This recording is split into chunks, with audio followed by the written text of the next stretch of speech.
kapatid, patuloy po ang paghina ng Bagyong Francisco habang unti-unti na itong palabas ng ating bansa. Pero may binabantayan pa rin pong sama ng panahon ang pag-asa sa labas ng PAR.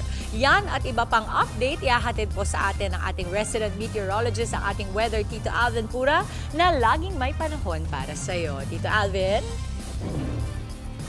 Good morning, Mami Dims, at good morning mga kapatid. Ulat panahon na po tayo.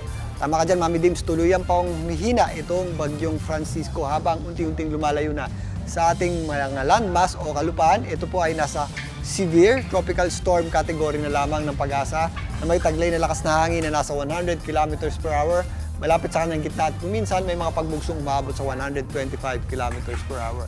Ito pong Bagyong Francisco ay bahagya rin bumilis, ay kumikilos patungong Hilagang Silangan, patungo dito sa Ryukyu Islands ng Japan sa bilis na 15 kilometers per hour.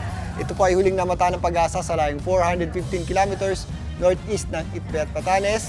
Sa ngayon, unti-unti na po yung lumalayo sa ating landmass o kalupaan, pero yung kanyang outer bands at wind field ay sumasabit po dito sa area ng Batanes. Samantalang patuloy pa rin po yung humihila ng habagat, yung ating tinatawag na southwest monsoon na nagpapaulan po dito sa malaking bahagi ng Luzon. Samantalang, ito namang bagyo sa labas ng ating area of responsibility.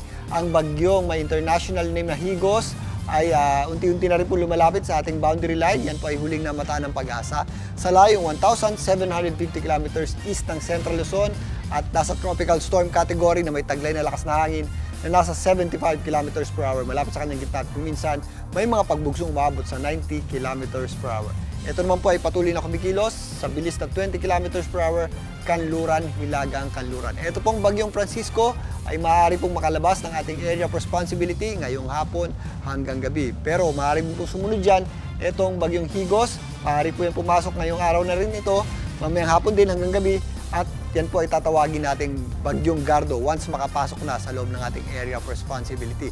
Pero ito pong possible na tawagin nating Bagyong Gardo ay hindi rin po magtatagal sa ating area of responsibility at posible rin pong makalabas agad.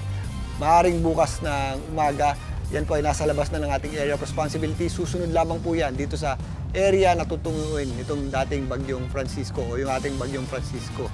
At wala na po yung magiging direktang epekto sa anumang bahagi ng ating bansa. Sa ngayon, dahil nga sumasabit pa yung wind field at panglabas na kaulapan itong Bagyong Francisco, meron pa rin tayong mga posibleng malalakas na pagulan sa ilang bahagi ng Batanes at malalakas na bugso ng hangin. Pero yung mga pagulan natin at mga hangin ay nababawasan na po dito sa Northern Luzon. Pero ang habagat po ay nagdadala pa rin po ng maulap na panahon. Kung minsan, meron tayong mga kalat-kalat na pagulan sa malaking bahagi ng Luzon. Kasama po dyan ang Bicol Region, Mimaropa, Calabarzon, including Metro Manila, Central Luzon, at itong malaking bahagi ng Northern Luzon. Possible pa rin po yung ating mga thunderstorms, lalong-lalo na sa kanlurang bahagi nito. Especially dito po sa mga areas ng Zambales at area ng Bataan, maging dito sa ilang bahagi ng Mindoro. Ang natitirang bahagi naman ng ating bansa, possible po yung ating mga isolated lamang o yung mga afternoon showers at thunderstorms. At asahan po natin na magpapakita naman po ang ating araw sa malaking bahagi ng Visayas, kasama na po dyan ang Mindanao. Pero again, mag-ingat po tayo kapag meron tayong thunderstorms dahil yan po ay malalakas na buhos ng ulan, lalong-lalo na po tuwing hapon at gabi. Sa Metro Manila nga, magpapatuloy po ngayong araw na ito ang mas maulap na panahon. Medyo minsan meron tayong malalakas na bugso ng hangin at anumang oras sa maghapon, possible po yung ating mga kalat-kalat na pagulan. Although sumisili po yung ating araw. Pagandaan po natin ang mga posibleng pagulan na yan at sa mga lalabas nga ng bahay, ugaliin pa rin po natin ang pagdadala ng payong o anumang pananggalang ng ulan. Muli, ito po ang inyong weather frontliner, Alvin Pura, na lagi may panahon para sa iyo. Mga kapatid, dito Alvin Pura po na laging may panahon para sa iyo, umaraw man o umulan, dapat laging handa. Kaya para maging updated sa pinaka-latest weather updates, mag-follow at mag-subscribe na sa social media pages ng News 5.